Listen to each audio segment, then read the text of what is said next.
जय माता दी। हरे कृष्णा। सभी भक्तजनों का दिल से बहुत बहुत स्वागत है। आज हम देवी भागवत पुराण के दूसरे अध्याय का रसपान करेंगे, जिसमें देवी भागवत के महात्म्य प्रसंग में राजा सुद्युम्न के स्त्री बनने और श्रीमद देवी भागवत श्रवण के फल स्वरूप सदा के लिए पुरुष बनकर राज्य लाभ और परम पद प्राप्त करने की कथा का वर्णन किया गया है। इससे पहले के अध्याय में आपने सुना था कि किस प्रकार भगवान श्री कृष्ण जामवान से स्यमंतक मणि लेकर आए थे। अगर आपने पहले का अध्याय नहीं सुना है तो कृपया सुन लीजिएगा। तो आइए अब सुनते हैं आगे का वृतांत।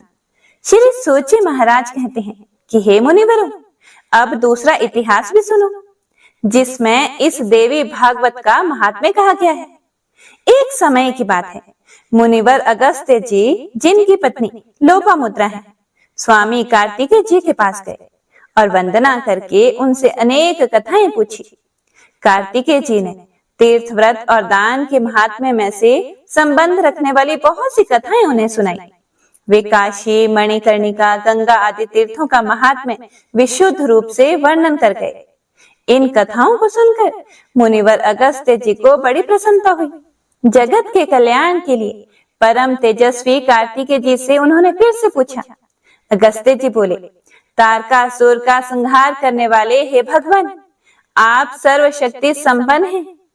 अब देवी भागवत का महात्म्य और उसके सुनने की विधि भी बताने की कृपा कीजिए, जिसमें त्रिलोक जननी नित्य स्वरूपा भगवती दुर्गा के चरित्र का गुणगान किया गया है।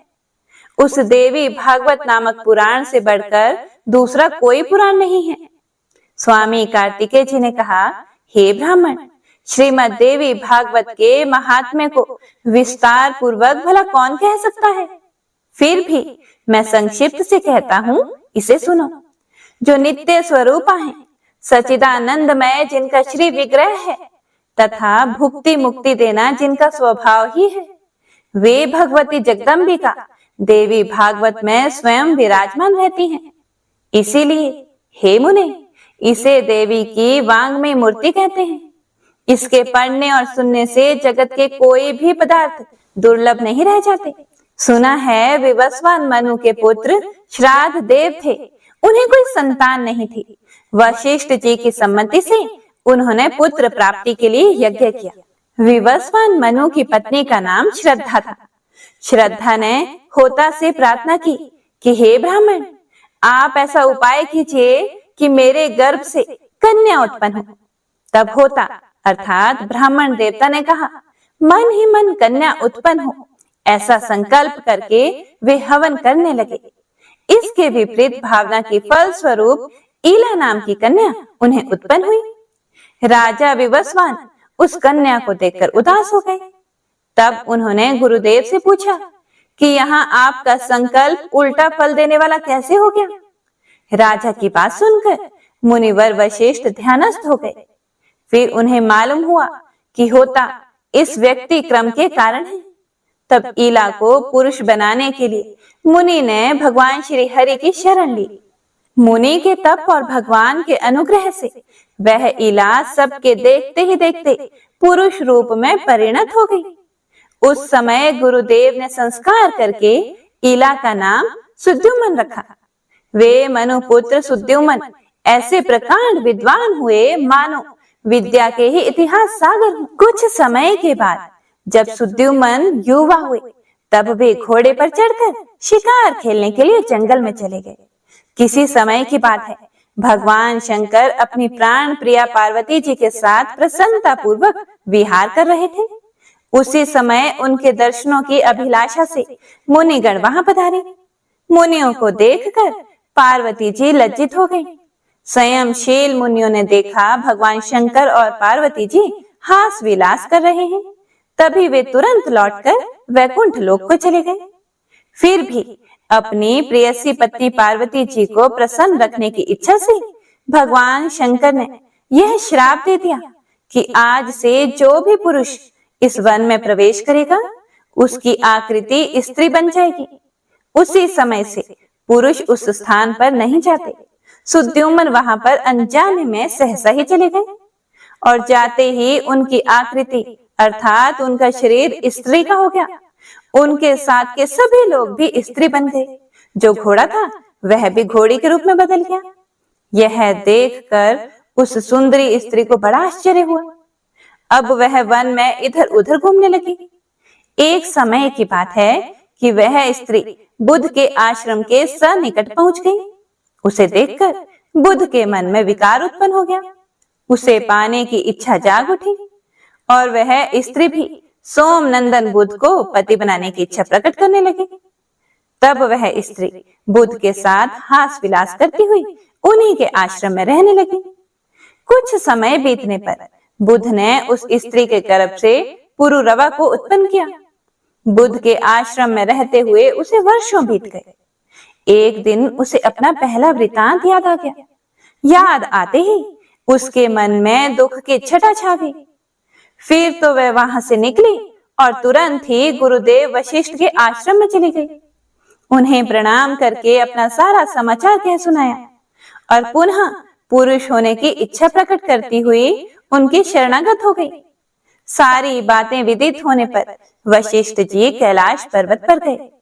उन्होंने भगवान शंकर की भली भांति पूजा की और उत्तम भक्ति के साथ वे उनकी आराधना में लग गए। वशिष्ठ जी ने कहा कि हे भगवान, आप कल्याण स्वरूप मंगल करता और जटा धारण करने वाले हैं। पार्वती जी आपकी अर्धांगिनी हैं। चंद्रमा आपके ललाट की शोभा बढ़ाते हैं। आपके प्रति मेरा बारंबार नमस्कार है। सुख प्रदान करने वाले कैलाशवासी भगवान शंकर आपको नमस्कार है। आप भक्तों को भुक्ति और मुक्ति देने वाले नीलकंठ हैं, जो कल्याणमय विग्रह हैं। शरणागतों का भय दूर करना ही जिनका स्वभाव बन गया है। वृषभ जिनका वाहन है और शरण देने में जो बड़े कुशल हैं, उन परम प्रभु शिव को मेरा नमस्कार है, जो सृष्टि स्थिति और संहार के समय ब्रह्मा विष्णु और रुद्र रूप धारण किया करते हैं, जो वर देने में सदा तत्पर रहते हैं। उन देवादिदेव त्रिपुरांतक भगवान शंकर को नमस्कार है। यज्ञ करने वालों को यज्ञ फल प्रदान करने वाले यज्ञ स्वरूप भगवान शंकर को बारंबार नमस्कार है। सूर्य चंद्रमा और अग्नि को ही अपने तीनों नेत्रों में स्थापित करने वाले गंगाधर भगवान शंकर आपको बार बार नमस्कार है। इस प्रकार वशिष्ठ जी के स्तुति करने पर भगवान शंकर प्रकट हो गए। वे नंदी पर सवार थे। जगत जननी पार्वती जी साथ में विराजमान थी। शंकर जी का दिव्य विग्रह करोड़ों सूर्यों के समान जगमगा रहा था। रजत गिरी के सदृश उनकी स्वच्छ कांति थी। 3 नेत्र थे। ललाट पर चंद्रमा सुशोभित था और वे अत्यधिक प्रसन्न होकर शरण में आए हुए मुनिवर वशिष्ठ जी से कहने लगे कि हे विप्रवर, तुम्हारे मन में जो इच्छा हो वह वर मांग लो। भगवान के ऐसा कहने पर वशिष्ठ जी ने उनके चरणों में शीश झुकाया और ईला के पुरुष हो जाने की प्रार्थना की। तब प्रसन्न होकर भगवान शंकर ने मुनिवर से कहा कि ये 1 महीने तक पुरुष रहेगा और 1 महीने स्त्री। इस प्रकार भगवान शंकर से वर प्राप्त करने पर वशिष्ठ जी ने जगत जननी भगवती पार्वती को प्रणाम किया। वे देवी वर देने में सदा उत्सुक रहती हैं। करोड़ों चंद्रमा के समान उनकी सुंदर कांति है। उनका मुखमंडल मुस्कान से भरा रहता है। ईला सदा के लिए पुरुष बन जाए, इस कामना से मुनि भक्ति पूर्वक देवी पार्वती की पूजा करके उनकी स्तुति करने लगे। भक्तों पर कृपा करने वाली हे देवेश्वरी, आपकी जय हो। अखिल देवताओं से सुपूजित होने वाली हे देवी, आपकी सदा ही जय हो। अनंत गुणों की आश्रय भूता देवी, आपकी जय हो। शरणागतों पर अनुग्रह करने वाली देवी, आपको बारंबार नमस्कार है। दुख दूर करने वाली और दुष्ट दैत्यों के संहार में हे भगवती दुर्गे, आपकी जय हो। भक्ति से प्रसन्न होकर दर्शन देने वाली जगदम्बिके, आपको प्रणाम है। हे महामाया, आपके चरण कमल संसार रूपी समुद्र को पार करने के लिए नौका है। धर्म अर्थ काम और मोक्ष प्रदान करने वाली देवेश्वरी, आप प्रसन्न हो जाइए। देवी, कौन है जो आपकी स्तुति कर सके? मैं तो बस केवल आपको प्रणाम कर रहा हूँ। भगवती दुर्गा साक्षात नारायणी है। वशिष्ठ जी के भक्ति पूर्वक इस प्रकार स्तुति करने पर वे तुरंत ही प्रसन्न हो गई। फिर शरणागतों का दुख दूर करने वाली उन महादेवी ने मुनि से कहा, तुम सुद्युमन के घर जाकर भक्ति भाव से मेरी आराधना करो। हे द्विजवर, तुम प्रसन्नता पूर्वक 9 दिनों में सुद्युमन को श्रीमद् देवी भागवत सुनाओ। वह पुराण मुझे बहुत प्रिय है। उसको सुनते ही वह उसी क्षण पुरुष हो जाएगा। इस प्रकार कहकर भगवान शंकर और देवी पार्वती अंतर ध्यान हो गए। अब मुनिवर वशिष्ठ जी उस दिशा को प्रणाम करके अपने आश्रम में चले आए। उन्होंने सुद्युमन को बुलाया और देवी की आराधना करने की सारी बात कह सुनाई। आश्विन मास के शुक्ल पक्ष में नवरात्रि विधि का पालन करते हुए मुनि ने भगवती जगदम्बिका की पूजा की और राजा सुद्युमन को श्रीमद् देवी भागवत पुराण सुनाना आरंभ कर दिया। राजा भी वह अमृतमयी कथा भक्ति भाव से सुनने में संलग्न हो गए। कथा समाप्त होने पर उन्होंने गुरुदेव को प्रणाम करके उनकी पूजा की और फिर वे इस प्रकार सदा के लिए ही पुरुष हो गए। तब मुनिवर वशिष्ठ जी ने सुद्युमन का राज्याभिषेक किया। अभिषेक करने के साथ ही सुद्युमन प्रजाजन को प्रसन्न करते हुए भूमंडल पर राज्य करने लगे। उन्होंने तरह तरह के यज्ञ जिसमें प्रचुर दक्षिणा दी जाती है, उन सब से देवी की पूजा की। उसके बाद पुत्रों को राज्य सौंपकर स्वयं भगवती के परम धाम को चले गए। हे विप्रवरों, मैंने विशद रूप से यह इतिहास कह सुनाया। जो मनुष्य परम अमृत रूप इस प्रसंग को पढ़ता या सुनता है या दूसरों को सुनाता है, संसार में देवी भगवती की कृपा से उसके सभी मनोरथ पूर्ण हो जाते हैं और अंत में वह भगवती के परम धाम को चले जाते हैं। राजा सुद्युमन के स्त्री बनने और श्रीमद् देवी भागवत श्रवण के फल स्वरूप सदा के लिए पुरुष बनकर राज्य लाभ और परम पद प्राप्त करने की कथा सुनने के साथ ही श्री सूत जी ने बताया कि जब इस प्रकार की अत्यंत अद्भुत कथा सुनने के बाद भी अगस्त्य जी की इच्छा शांत नहीं हुई, तब नम्रता पूर्वक उन्होंने श्री कार्तिकेय जी से कहा। उन्होंने कहा कि आप तो देव सेना के अध्यक्ष हैं। मैं आपके मुखारविंद से यह अलौकिक कथा सुन चुका हूँ। अब श्रीमद् देवी भागवत का दूसरा महात्म्य सुनाने की भी कृपा कीजिए। फिर स्कंद भगवान कहते हैं, अर्थात कार्तिकेय जी कहते हैं, मित्रा वरुण से प्रकट होने वाले मुने, अब यह कथा कहता हूँ, ध्यान पूर्वक सुनो। जिसके एक अंश में भागवत की महिमा कही गई हो, धर्म का विशद वर्णन हो और गायत्री का प्रसंग आरंभ करके उसका महत्व दर्शाया गया हो, उसे भागवत कहते हैं। भगवती जगदम्बिका से इस कथा का संबंध है, अतः इसे देवी भागवत कहते हैं। ब्रह्मा, विष्णु और शिव सभी देवता उन भगवती जगदम्बिका की आराधना करते हैं। ऋत्वाक नाम से एक मुनि थे। उनकी बुद्धि बड़ी विलक्षण थी। उनके यहाँ समय अनुसार पुत्र उत्सव हुआ। रेवती का चौथा चरण गंडात होता है, उसी में उस बालक की उत्पत्ति हुई। मुनि ने उस लड़के की जात कर्म आदि सभी क्रियाएं सविधि संपन्न की। चूड़ाकरण और उपनयन आदि संस्कार भी संपन्न किए गए। महात्मा ऋत्वाक के यहाँ जब से उस पुत्र का जन्म हुआ, तभी से वे रोग और शोक से चिंतित रहने लगे। क्रोध और लोभ उन्हें सदा घेरे रहते थे। माता की भी यही स्थिति हो गई थी। उसे निरंतर अनेक रोग सताने लगे। वह उदास होकर सदा चिंता में डूबी रहती थी। वह लड़का भी उदंड हो गया।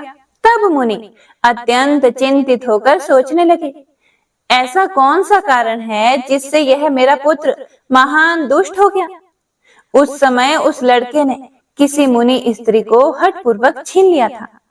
वह ऐसा प्रचंड मूर्ख था कि माता पिता की शिक्षा पर बिल्कुल ध्यान ही नहीं देता था। तब ऋत्वाक मुनि अत्यंत खीन होकर कहने लगे कि दुराचारी पुत्र हो जाना किसी स्थिति में भी ठीक नहीं है। इससे तो अच्छा है कि मनुष्यों को पुत्र ही ना हो, क्योंकि दुष्ट पुत्र पितरों को स्वर्ग से नरक में ढकेल देता है। वह जीवन पर्यंत पिता को केवल दुख ही देता रहता है। कुपुत्र और पाप परायण संतान से पिता कभी सुखी नहीं हो सकते। ऐसे पुत्र जन्म को धिक्कार है। उस पुत्र से ना मित्रों का उपकार होता है और ना शत्रुओं का अपकार ही होता है। जगत में वे ही पुरुष बड़भागी हैं जिनके घर सुपुत्र होने का अवसर सुलभ होता है। सदाचारी पुत्र दूसरे का उपकार करता और माता पिता को सुखी बनाए रहता है। दुराचारी पुत्र से कुल नष्ट हो जाता है। जगत में अपकीर्ति होती है। इस लोक और परलोक में दुख सहने पड़ते हैं और अंत में नरक की यातना भोगनी पड़ती है। कुपुत्र से कुल नष्ट हो जाता है और दुष्ट स्त्री मिलने से जन्म की सार्थकता जाती रहती है। स्कंद जी कहते हैं, इस प्रकार दुष्ट पुत्र के नीच व्यवहार से दुखी होकर वे गर्ग जी के पास चले गए और उनसे पूछने लगे कि हे भगवान, आप तो ज्योतिष शास्त्र के आचार्य हैं, मेरे पुत्र के दुराचारी होने का क्या कारण है? यह मैं आपसे पूछना चाहता हूँ, आप बताने की कृपा करें। मैंने गुरु की सेवा में तत्पर रहकर विधि पूर्वक वेद अध्ययन किया, ब्रह्मचार्य व्रत का पालन करके उचित रूप से विवाह की विधि संपन्न की, स्त्री के साथ रहकर सदा गृहस्थ धर्म का पालन करता रहा। हे विप्रवर, मुझे नरक का भय सदा बना रहता था, इसीलिए काम संबंधी सुख की इच्छा न करके मैंने केवल पुत्र प्राप्ति के लिए शास्त्र आज्ञा अनुसार गर्भ धारण किया। हे मुने, फिर भी माता अथवा पिता किसके दोष से मुझे यह ऐसा दुराचारी पुत्र प्राप्त हो गया? यह दुखदायी पुत्र परिवार में अशांति फैला रहा है। ऋत्वाक मुनि की यह बात सुनकर ज्योतिष शास्त्र के पारगामी मुनिवर गर्ग जी ने सभी कारणों पर विचार करके कहा, मुने, पुत्र के दुष्चरित्र होने में ना तुम कारण हो और ना माता और ना ही कुल। रेवती का अंतिम चरण गंडात होता है, वही इसका कारण है। क्योंकि हे मुनि, वही निंदित वेला तुम्हारे इस पुत्र के जन्म समय बीत रही थी, इसीलिए तुम्हें दुखी करना इसका स्वभाव बन गया है, दूसरा कोई भी कारण नहीं है। ब्राह्मण, तुम उस दुख को दूर करने के लिए जगत जननी भगवती देवी दुर्गा की आराधना करो। यत्न पूर्वक सुपूजित होने पर वे संपूर्ण विघ्न शांत कर देती हैं। गर्ग जी की बात को सुनकर ऋत्वाक मुनि क्रोध से मूर्छित हो गए। उन्होंने रेवती को शाप दिया कि वह आकाश से गिर जाए। उस समय नक्षत्र मंडल चमक रहा था, उधर सबके नेत्र लगे हुए थे। इतने में ही मुनि के शाप से रेवती आकाश से टूटकर कुमुदगिरी पर आ पड़ी। रेवती के गिरने से वह पर्वत रैवतक नाम से प्रसिद्ध हो गया। तब से उस पर्वत की शोभा और भी अधिक बढ़ गई। इस प्रकार रेवती को शाप देने के बाद मुनिवर ऋत्वाक गर्ग जी के कथन अनुसार भगवती जगदम्बिका की आराधना करके सुख और सौभाग्य से संपन्न हो गए। स्कंद जी कहते हैं, रेवती नक्षत्र का जो तेज पर्वत पर पड़ा, उससे एक कन्या उत्पन्न हो गई। जगत में अनुपम सुंदरी होकर वह दूसरी लक्ष्मी की भांति शोभा पाने लगी। रेवती के तेज से प्रकट होने वाली उस कन्या पर प्रमुच ऋषि की दृष्टि पड़ी। उसे देखकर वे प्रसन्न हो गए और उसका रेवती नाम रख दिया। महर्षि प्रमुच का आश्रम कुमुदगिरी पर्वत पर था। उस कन्या को वे अपने स्थान पर ले आए और पुत्री की भांति धर्म पूर्वक उसके पालन पोषण की व्यवस्था कर दी। जब कुछ समय के बाद वह सुंदर कन्या युवती हो गई, तब उसे देखकर कौन इसके योग्य वर होगा, ऐसा वे मुनि विचार करने लगे। बहुत अन्वेषण करने पर भी उस कन्या के अनुरूप वर पाने में उन्हें सफलता नहीं मिल सकी। तब वे अग्निशाला में जाकर अग्निदेव की उपासना करने लगे और अग्निदेव प्रसन्न हुए और कन्या के विषय में मुनि से बोले कि हे मुनि, सदा धर्म में तत्पर रहने वाले पराक्रमी, शूरवीर, प्रिय भाषी तथा युद्ध में पीछे ना हटने वाले राजा दुर्दम इसके पति होंगे। अग्निदेव की यह बात सुनकर मुनि के मन में प्रसन्नता छा गई। उसी समय संयोगवश राजा दुर्दम शिकार खेलने के बहाने प्रमुच ऋषि के आश्रम पर आ गए। वे बड़े बुद्धिमान, बलवान और शक्तिशाली थे। उनके पिता का नाम विक्रमशील और माता का नाम कालिंदी था। प्रियव्रत के वंश में उनकी उत्पत्ति हुई थी। जब राजा आश्रम के भीतर गए, तब उन्हें मुनि दिखाई नहीं पड़े। अतः उन्होंने उस कन्या रेवती को बुलाया और प्रिय संबोधन करके पूछने लगे कि हे प्रिय, महाभाग महर्षि आश्रम से कहाँ पधारे हैं? कल्याणी, सच सच बताओ, मैं उनके चरणों के दर्शन करना चाहता हूँ। तब कन्या कहने लगी कि महाराज, मुनिवर अभी अभी निकलकर अग्निशाला में गए हैं। कन्या की बात सुनकर राजा दुर्दम अग्निशाला के द्वार पर पहुंच गए। वे राजा की वेशभूषा में थे। नम्रता से उनका मस्तक झुका हुआ था। उन पर मुनि की दृष्टि पड़ी। तब राजा ने मुनि को प्रणाम किया और मुनि अपने शिष्य से कहने लगे, गौतम, अर्घ उपस्थित करो। ये राजा अर्घ पाने के अधिकारी हैं, क्योंकि बहुत दिनों पर इनका आगमन हुआ है। और खास बात तो यह है कि यह हमारे जमाता हैं। ऐसा कहकर मुनि ने उन्हें अर्घ दिया और राजा ने उसे स्वीकार भी कर लिया। राजा दुर्दम अर्घ आदि के बाद आसन पर विराजमान थे, तो मुनि ने प्रचुर आशीर्वाद देकर उन्हें संतुष्ट किया और उनकी कुशल पूछी। कहा, हे राजन, तुम्हारी सेना, खजाना, मित्र मंडली, भृत्य वर्ग, मंत्री वर्ग, देश, नगर और स्वयं आत्मा में किसी प्रकार की अशांति तो नहीं है ना? तुम्हारी पत्नी की तो कुशल पूछनी ही नहीं है, क्योंकि वह तो मेरे यहाँ ही ठहरी है, इसीलिए मैंने उसका समाचार नहीं पूछा। हे राजन, तुम अन्य लोगों की कुशल कह सुनाओ। तब राजा कहने लगे कि भगवान, आपकी कृपा से सर्वत्र कुशल है। हे ब्राह्मण, पर मुझे यह बहुत आश्चर्य हो रहा है कि आपने मुझे जमाता कहा है, अतः मेरी कौन सी पत्नी आपके यहाँ है? तो ऋषि बोले, राजन, जो जगत में अद्वितीय सुंदरी है, वह रेवती नाम की तुम्हारी पत्नी यहाँ है। वह किस प्रकार तुम्हारी पत्नी हुई, यह रहस्य तुम नहीं जानते। तब राजा कहने लगा कि प्रभु, मेरी सुभद्रा आदि पत्नियां घर पर हैं, उन्हीं को मैं जानता हूँ। भगवान, रेवती के संबंध में तो मुझे कुछ भी नहीं पता। तो ऋषि कहने लगे, राजन, तुमने अभी जिसे प्रिय शब्द से संबोधित किया है, वही तुम्हारी प्रेयसी पत्नी है। एक क्षण भी तो नहीं हुआ तुम इसे भूल गए। तो राजा ने कहा कि मुने, आप जो कह रहे हैं वह ठीक है, मैंने वैसे ही प्रिय शब्द कहकर बुलाया, परंतु मेरी कुत्सित भावना नहीं थी। इस विषय में आप मुझ पर अप्रसन्न ना होना। तब ऋषि बोले कि हे राजन, तुम बहुत ठीक कहते हो, तुम्हारे मन में कोई बुरा विचार नहीं था, किंतु अग्निदेव की प्रेरणा से तुम्हें ऐसे शब्द का उच्चारण करना पड़ा।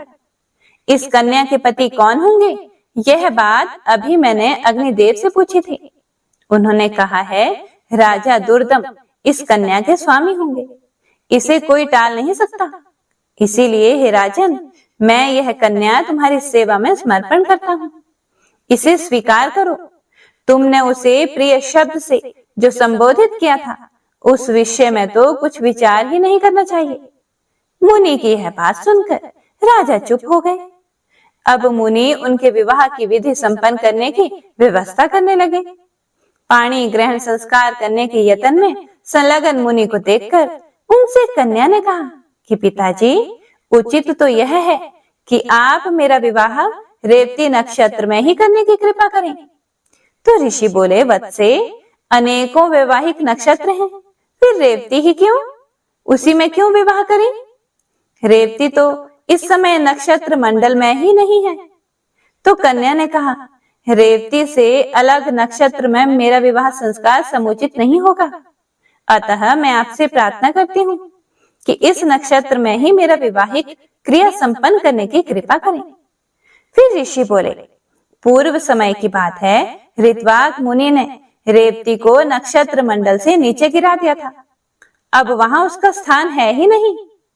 फिर उसी नक्षत्र में विवाह होने के लिए तुम क्यों अपनी प्रसन्नता प्रकट करती हो? तो कन्या बोली, क्या केवल ऋत्वाक मुनि ने ही तपस्या की है? मन, वाणी अथवा कर्म से ऐसी तपस्या करने की क्या आप में योग्यता नहीं है? हे पिताजी, आप तो जगत की रचना करने में समर्थ हैं। मैं आपका तपोबल खूब जानती हूँ, अतः आप रेवती को नक्षत्र मंडल में पुनः स्थापित करके उसी नक्षत्र में मेरा विवाह कीजिए।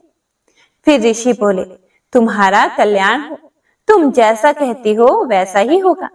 मैं तुम्हारे लिए आज ही रेवती नक्षत्र को सोम मार्ग में स्थित करके उसी में तुम्हारा विवाह संस्कार संपन्न करूंगा। स्कंद जी कहते हैं, हे अगस्त्य, इस प्रकार कहकर मुनि ने अपनी तपस्या के प्रभाव से उसी समय रेवती को नक्षत्र मंडल में पूर्ववत स्थापित कर दिया। फिर उसी नक्षत्र में वैवाहिक विधि के अनुसार मुनि ने राजा दुर्दम को वह रेवती नाम की कन्या सौंप दी। विवाह कर देने के बाद मुनि ने राजा से कहा कि वीर, तुम्हें क्या पाने की इच्छा है, कहो, उसे मैं पूर्ण करने को तत्पर हूँ। तो राजा बोले, हे मुनिवर, मैं स्वयंभू मनु का वंशज हूँ। आपकी कृपा से मुझे मनवंतर का अधिष्ठाता पुत्र प्राप्त हो, यही अभिलाषा है। तो मुनि कहने लगे कि हे राजन, यदि तुम्हारी ऐसी इच्छा है तो भगवती जगदम्बिका की आराधना करो, तब मनवंतर का स्वामी पुत्र तुम्हें अवश्य प्राप्त होगा।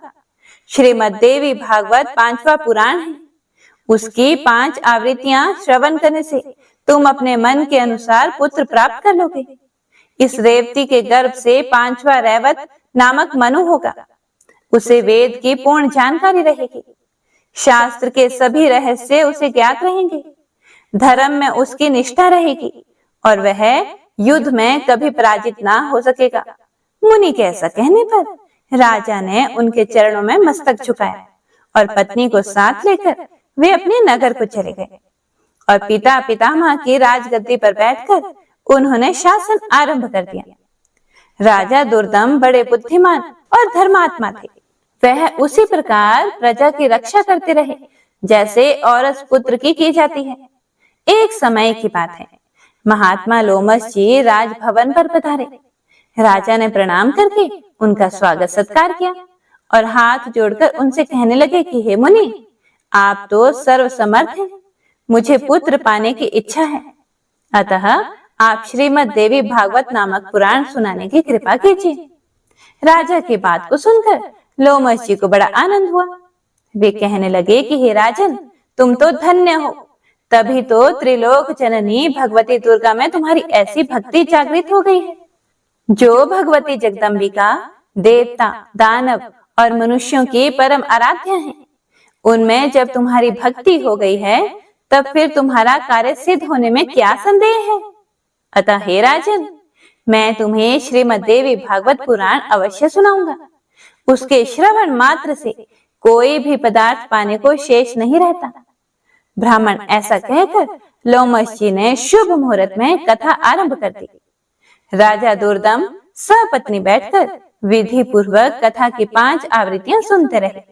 कथा समाप्त होने के दिन उन धर्मात्मा ने अत्यंत आनंद के साथ पुराण और मुनि की पूजा की, निर्वाण मंत्र से हवन किया, कुमारी कन्याओं को भोजन करवाया गया। वे सपत्नी ब्राह्मण भोजन में सम्मिलित हुए और सबको दक्षिणा देकर संतुष्ट किया गया। कुछ समय व्यतीत होने पर भगवती की कृपा से रानी को लोक का कल्याण करने वाला गर्भ रह गया। गर्भ की अवधि पूर्ण होने पर ग्रहों के उत्तम योग में रानी ने पुत्र प्रसव किया। उस समय संपूर्ण मंगल प्रदान करने वाला मुहूर्त बीत रहा था। पुत्र जन्म की बात सुनकर राजा के मन में अपार हर्ष छा गया। उन्होंने स्नान किया, स्वर्ण के कलश रखे गए और उनके जल से जात कर्म आदि क्रियाएं सुचारू रूप से संपन्न की गई। ब्राह्मणों को दान देकर संतुष्ट किया गया। इसके बाद समय पर यज्ञ पवित्र हुआ। तब अंगों और उपांगों सहित वेद पढ़ाने की राजा ने व्यवस्था कर दी। फिर रैवत नाम से विख्यात वह बालक संपूर्ण क्रियाओं का पारगामी, धर्म का प्रवचन एवं अनुष्ठान करने वाला परम पराक्रमी तथा अस्त्र वेताओं में सर्वश्रेष्ठ निकला। इसके बाद ब्रह्मा जी ने रैवत को मनु के पद पर प्रतिष्ठित कर दिया। श्रीमान रैवत मनवंतर के स्वामी बनकर धर्म पूर्वक पृथ्वी पर शासन करने लगे। इस प्रकार मैंने भगवती जगदम्बिका के एवं पुराण के महात्म्य का संक्षेप से वर्णन कर दिया। उसे विस्तार पूर्वक कहने में तो कोई भी समर्थ नहीं हो सकता।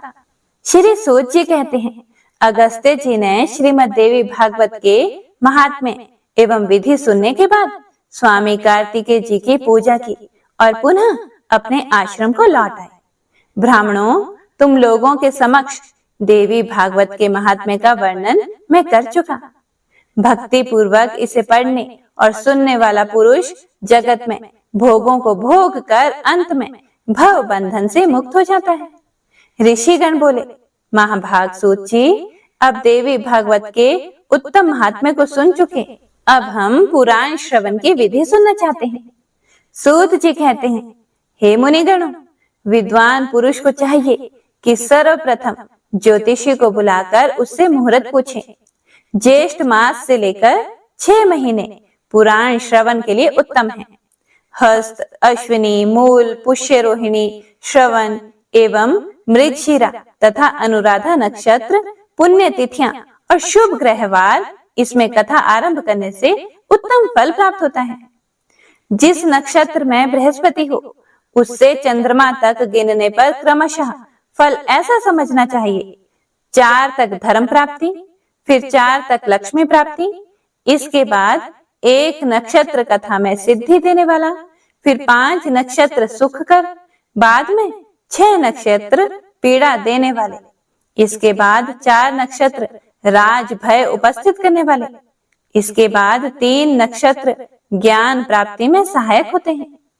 पुराण श्रवण के आरंभ में इस चक्र पर अवश्य विचार कर लेना चाहिए।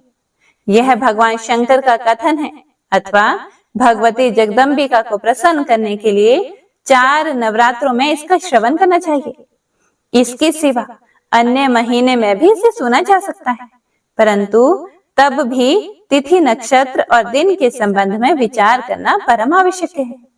विवेकशील पुरुष का कर्तव्य होता है कि विवाह आदि यज्ञों में जैसी सामग्री आवश्यक होती है वैसी ही सामग्री इस नवाह यज्ञ में भी एकत्रित करने का प्रयत्न करें।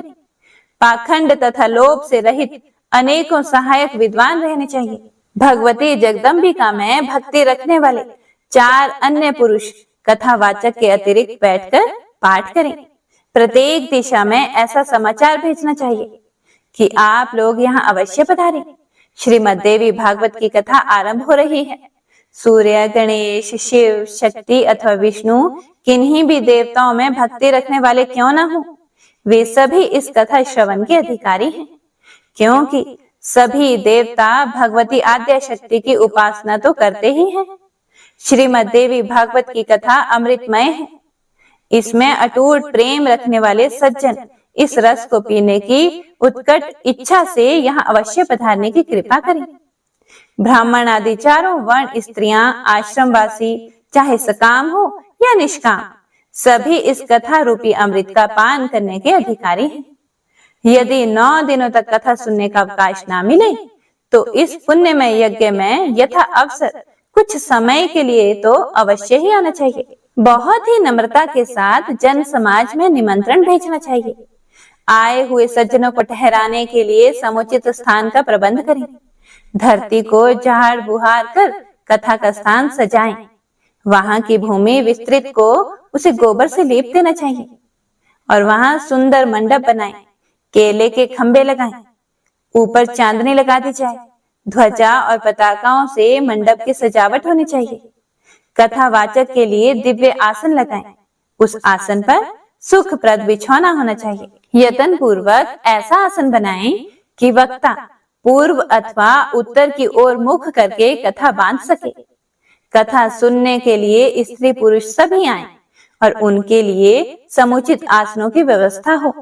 सुंदर ढंग से प्रवचन करने वाले, इंद्रिय विजयी, शास्त्र ज्ञानी, देवी के उपासक, दयाशील, उदार और सत असत का ज्ञान रखने वाले विद्वान पुरुष उत्तम वक्ता माने जाते हैं। श्रोता वह उत्तम है जो ब्रह्मा में आस्था रखता हो, जिसकी देवताओं में भक्ति हो तथा जो कथा रूपी रस का पान करना चाहता हो। साथ ही उदार, लोभी तथा नम्र तथा हिंसावादी से वर्जित भी हो। पाखंड रचने वाले लोभी, स्त्री लपंट, धर्म ध्वज, कटुभाषी और क्रोधी स्वभाव वाला वक्ता देवी यज्ञ में श्रेष्ठ नहीं माने गए हैं। श्रोताओं को समझाने में तत्पर रहने वाले, एक प्रकांड विद्वान संदेह निवारण करने के लिए सहायक रूप में कथावाचक के पास बैठाए जाएं। कथा आरंभ होने के पहले ही दिन वक्ता और श्रोतागण शोर कर्म करा ले। इसके बाद नियम पालन करने में लग जाएं। शौच आदि से निवृत्त होकर अरुणोदय वेला में ही स्नान कर लें। संध्या तर्पण आदि नित्य कर्म संक्षेप से करें। श्रीमद् देवी भागवत की कथा सुनने का अधिकारी बनने के लिए गौदान करना चाहिए। श्रीमद् देवी भागवत की पुस्तक सुंदर अक्षरों से संपन्न भगवती की वांग्मय मूर्ति है। संपूर्ण उपचारों से इसकी पूजा परम आवश्यक है। कथा की निर्विघ्न समाप्ति के लिए 5 ब्राह्मणों का वर्ण करें। वे ब्राह्मण निर्वाण मंत्र का जप और दुर्गा सप्तशती का पाठ करें। प्रदक्षिणा और नमस्कार करने के बाद भगवती देवी की इस प्रकार स्तुति करनी चाहिए। हे कात्यायनी, आप महामाया एवं जगत की अधीश्वरी हैं। भवानी, आपकी मूर्ति कृपामयी है।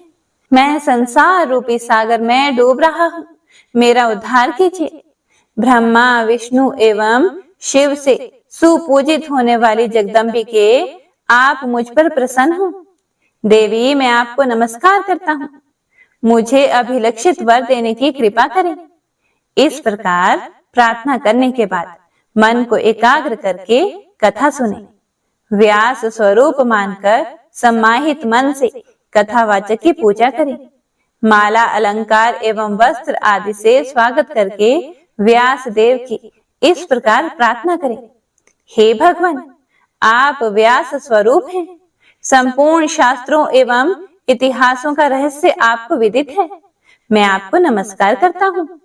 कथा रूपी चंद्रमा को उदय करके मेरे अंतःकरण के अंधकार को दूर करने की कृपा करें। 9 दिन तक सभी नियम प्रथम दिन की तरह करने चाहिए। ब्राह्मणों को बिठाकर उनकी पूजा करने के बाद स्वयं बैठें। धर्म, अर्थ, काम और मोक्ष चारों पुरुषार्थ प्राप्त करने के लिए खूब सावधानी से कथा श्रवण करना चाहिए। उस समय घर, स्त्री, पुत्र और धन संबंधी चिंता बिल्कुल दूर कर दें। पंडित जी सूर्योदय से लेकर सूर्यास्त होने के कुछ समय पहले तक कथा बाँचें। दोपहर में केवल 2 घड़ी विश्राम करना चाहिए। वास्तव में तो कथार्थी के लिए एक समय हविष्यान खाना ही ठीक है, अथवा वे फल खाएं या दूध घी के आहार पर ही रहें। बुद्धिमान पुरुष को चाहिए कि जिससे कथा में विघ्न ना पड़े वैसे ही भोजन की व्यवस्था कर ले।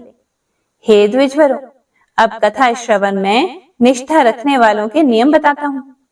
जो ब्रह्मा, विष्णु और शंकर में भेद दृष्टि रखते, भगवती जगदम्बिका में जिनकी भक्ति नहीं होती, तथा जो पाखंडी, हिंसक, कपटी, ब्राह्मण द्रोही और नास्तिक हैं, उन्हें श्रीमद् देवी भागवत की कथा सुनने का अधिकार नहीं है। ब्राह्मण का धन अपहरण करने वाले, दूसरे की स्त्री पर दृष्टि डालने वाले तथा देवता के धन पर अधिकार जमाने वाले लोभी मनुष्य कथा श्रवण के अनधिकारी हैं। व्रती पुरुष ब्रह्मचर्य का पालन करें, जमीन पर सोएं, सत्य बोलें, इंद्रियों पर काबू रखें और कथा समाप्त होने पर रात में संयम पूर्वक पत्रावली में भोजन करें। बैंगन, तेल, दाल, मधु एवं जला हुआ, बासी तथा भाव दूषित अन्न त्याग दें। मांस, मसूर, रजस्वला स्त्री का देखा हुआ अन्न, मूली, हींग, प्याज, लहसुन, गाजर इत्यादि ना खाएं। काम, क्रोध, लोभ, मद, दंभ एवं अभिमान को पास ना आने दें। ब्राह्मण, दोही, पतित, संस्कारहीन, चांडाल, यवन, ऋतुमती स्त्री और वेद विहीन मनुष्यों के साथ कथा व्रत में संलग्न पुरुष बातचीत ना करें।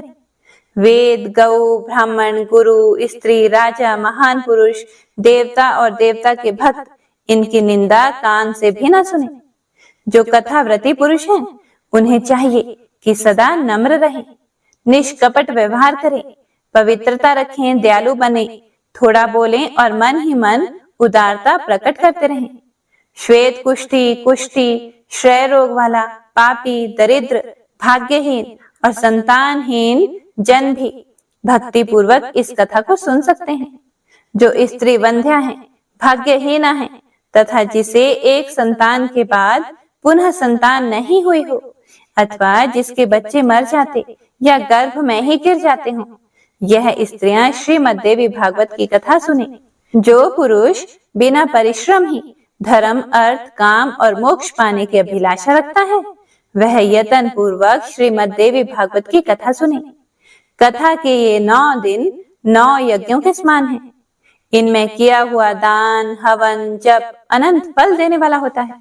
इस प्रकार नवाह व्रत करके कथा का उद्यापन करना चाहिए। फल की अभिलाषा रखने वाले पुरुष महाअष्टमी व्रत के समान इसका भी उद्यापन करें।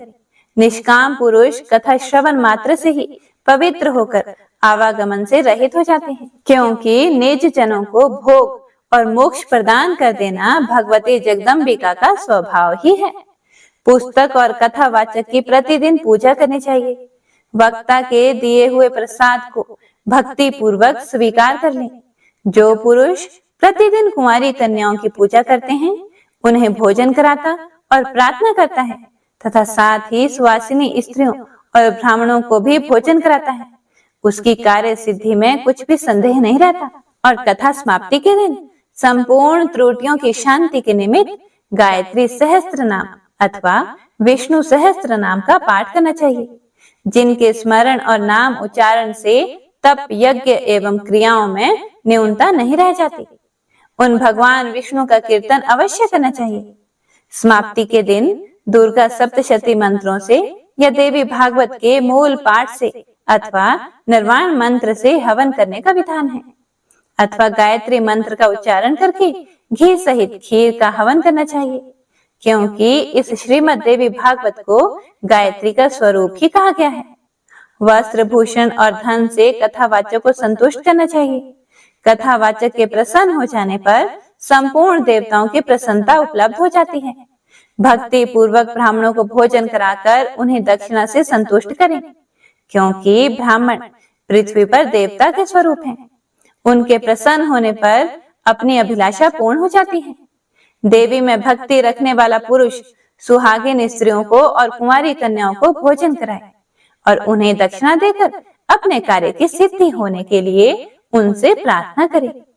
स्वर्ण दूध देने वाली गाय, हाथी, घोड़े तथा पृथ्वी आदि का भी दान करना चाहिए। इस दान का अक्षय फल होता है। यह श्रीमद् देवी भागवत सुंदर अक्षरों में लिखा जाए। इस पुस्तक को रेशमी वस्त्र में लपेटकर उसे स्वर्ण निर्मित सिंहासन पर रखकर अष्टमी या नवमी तिथि को विधि पूर्वक कथावाचक को दान करना चाहिए। ऐसा करने से वह इस संसार में सभी सुखों को भोगकर अंत में दुर्लभ मोक्ष प्राप्त करता है। पुराण को जानने वाला वक्ता चाहे दरिद्र हो, दुर्बल हो, बालक हो, युवक हो अथवा वृद्ध हो, वह सर्वदा वंदनीय, पूज्य एवं मान्य होता है। यद्यपि संसार में जन्म अथवा गुण के कारण अनेक गुरु हैं, परंतु पुराण का ज्ञाता उन सब में श्रेष्ठ गुरु है। व्यास के आसन पर बैठा हुआ पौराणिक ब्राह्मण जब तक कथा समाप्त न हो जाए तब तक किसी को भी प्रणाम ना करे। पुराण की कथा परम पवित्र है।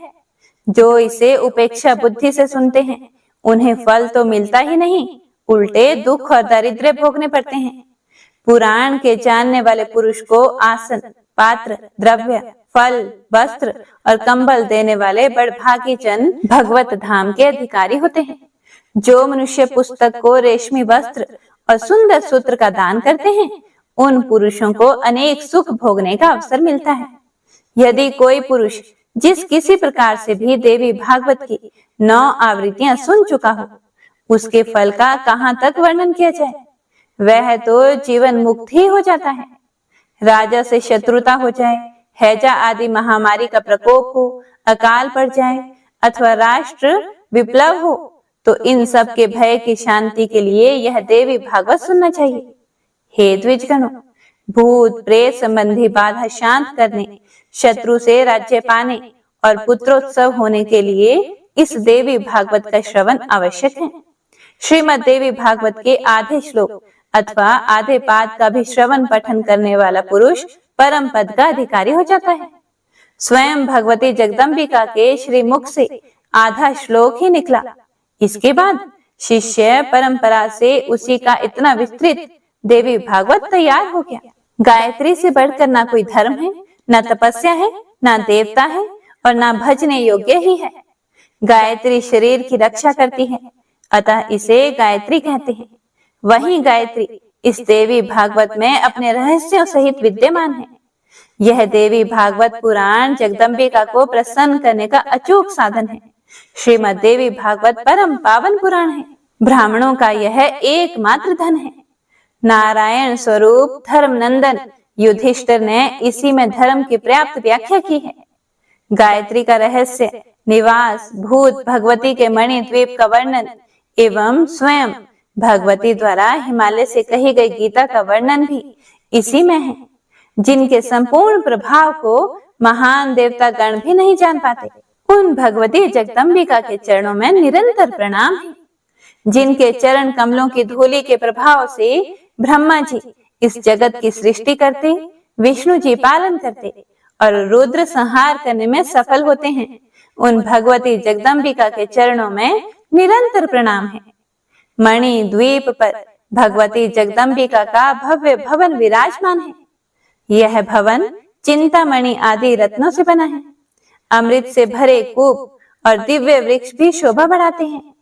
भगवान शंकर के हृदय में स्थान पाने वाली प्रसन्न भगवती जगदम्बिका वहां विराजती हैं। बड़भागी पुरुष उनका ध्यान करके भोग भोगने के बाद निश्चय ही परम पद भी पा जाते हैं।